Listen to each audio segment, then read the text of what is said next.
supper tonight that would have been eaten in the flat woods of Florida in the 1800s, and we're going to serve venison, we're going to serve swamp cabbage, grits, and some turnips. And all this would have been period that we would have eaten, that the crackers would have eaten in the 1800s, early 1900s.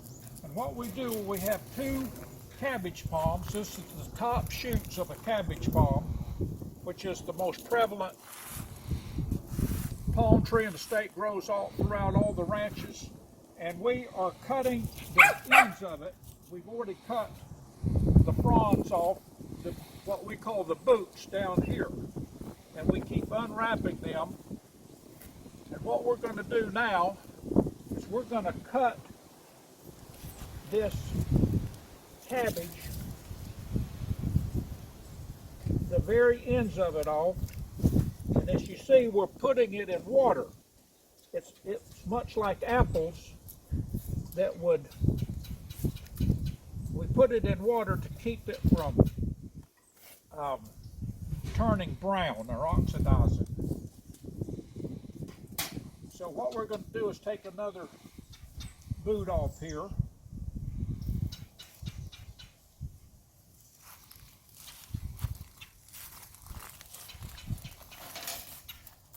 See, I'm going to unwrap that, and now we're down to another good part.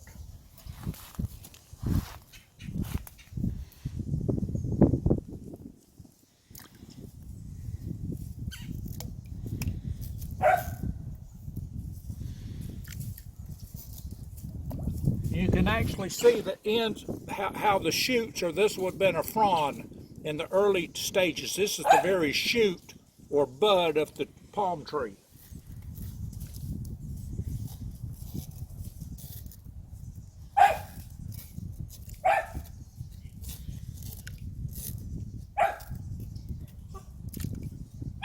Now that's getting a little tough, so what we'll do is we're going to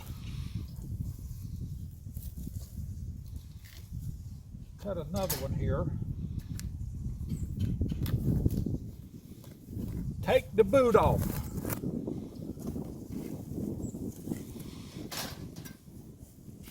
This is the center. We're getting toward the center of the shoot, which is a really good tender part.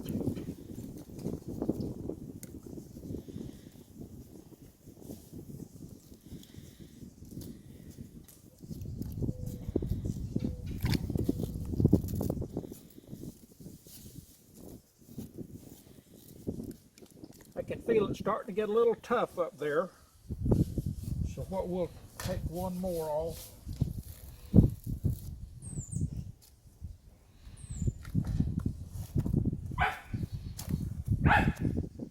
This is the center fronds.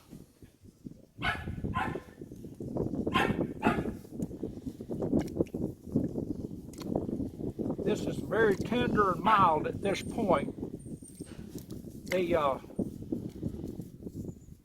When we start down, it has the big stuff has a bitter flavor to it, but it can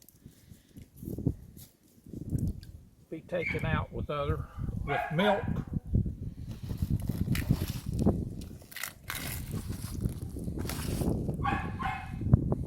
Look at this.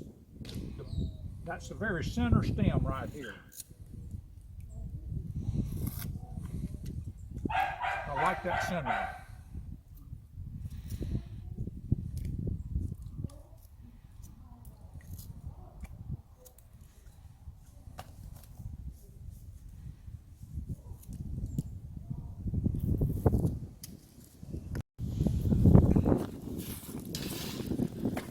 Taking another boot off. I'm going to cut some more. This is the bitter we're cutting off here. I'm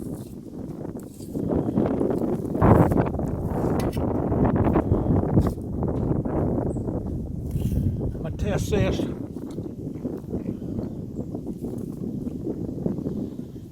Still too bitter.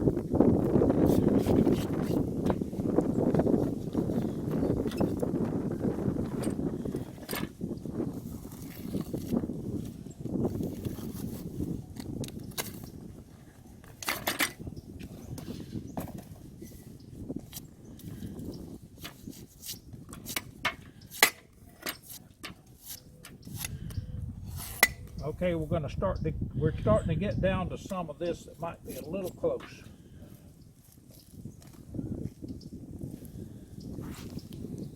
Okay, test this, see what you think.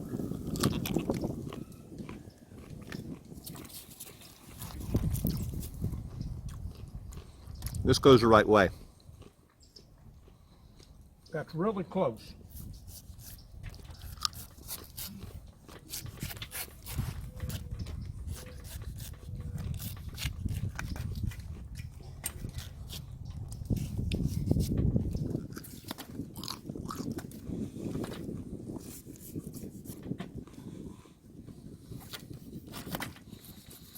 Okay, now we're going to shift to cutting it in the water.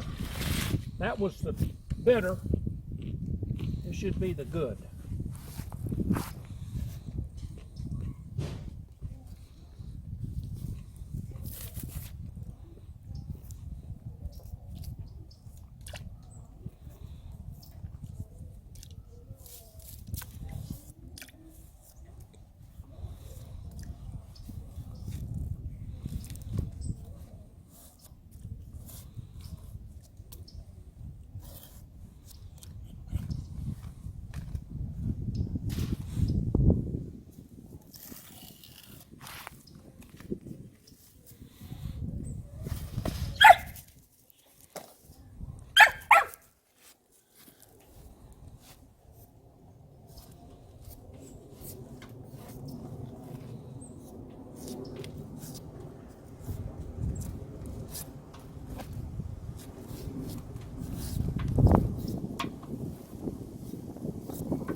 Right now, and then we're going to add a bunch of bacon and grease.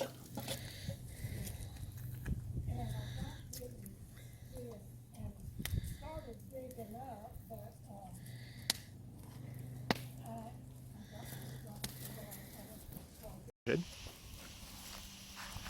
Okay, we've got the swamp cabbage on the kettle. Happens to be aluminum kettle. If you cook this in a cast iron kettle, it'll turn it black. What we're going to do now, we fried up some bacon on the wood burning stove a while ago. We're going to pour all of the bacon and the drippings in here at one time and mix them up.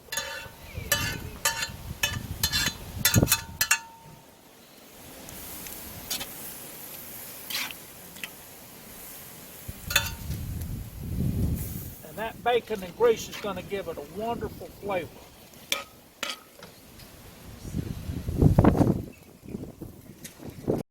How long does it take to cook this once it begins? I would think probably 15, 20 minutes, maybe more. I don't know, this is my first time. Take a look at the down in the kettle. It's really boiling pretty good.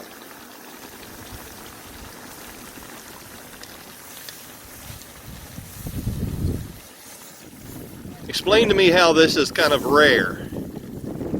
Well, it's rare because not many people have access to the big ranches where the cabbage palm grows kind of in up throughout the pastures, and the cabbage hammocks and around the ponds, and so people just don't have access to this, and so sometimes the rancher will cut a couple and we'll have a swamp cabbage feast.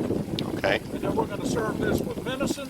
We're going to serve it with some stone ground grits that we've done, and we're going to have some turnips that we have dug up the roots, and we're going to make a turnip meal. So all of this would have been done period 1800s, early 1900s. Now for the important question, will there be biscuits and cane syrup?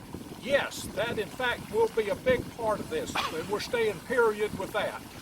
Okay, we're going to put a little bit of salt in it. You ready? Yes.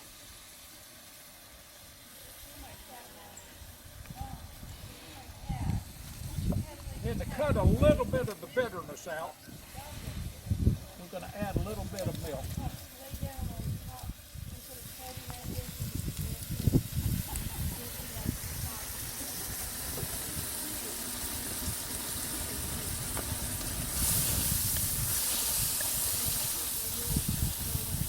That'll kind of give it a creamy looking broth. Well, aren't you supposed? Okay. Now we're going to add a little bit of sugar. Okay, you know what you're doing? Oh yeah. You see that? You taught him everything he knows. Thank you. You take that knife away from him when he's filming, he won't get that bitter in there.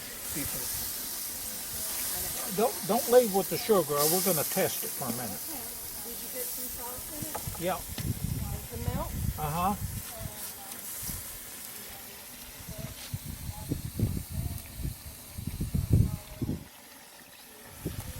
A little bit more sugar. Because you didn't get the bitter. I got a lot of it.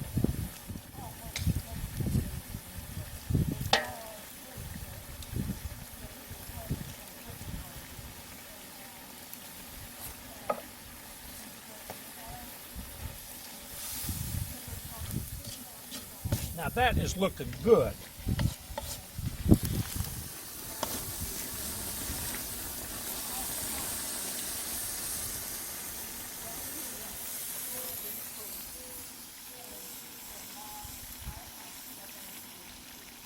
Oh, I think we've gotten perfection. Tell me what you're making now. Well, we're making us some grits that I cooked on the stove. I ground the grits on my big stone grist mill, and this is just yellow corn grits. And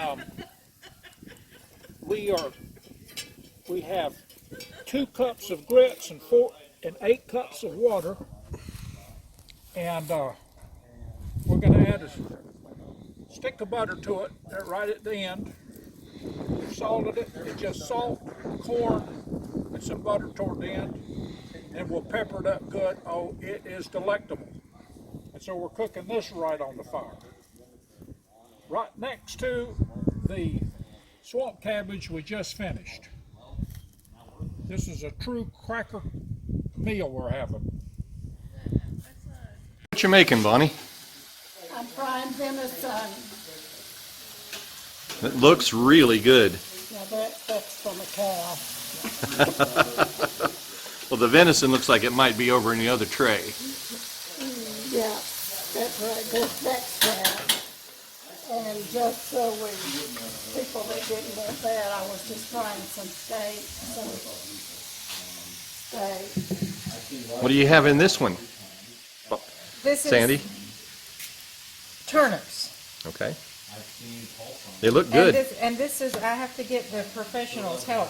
Mom, does this have too much water in it still? No, that's okay. Okay. And of course you have to have a stick of butter in just about everything we make. Either butter or bacon or both.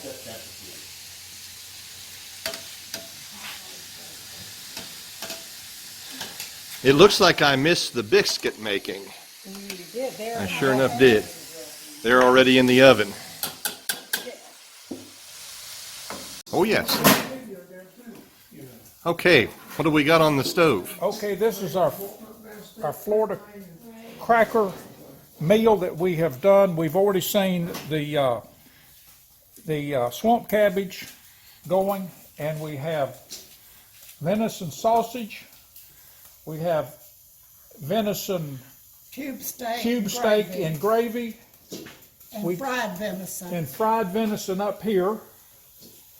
Biscuits that just came out of the oven, the wood burning stove oven, came out great. And over here we have grits that we did straight on the fire, on the coals of the fire. That's yellow grits and butter.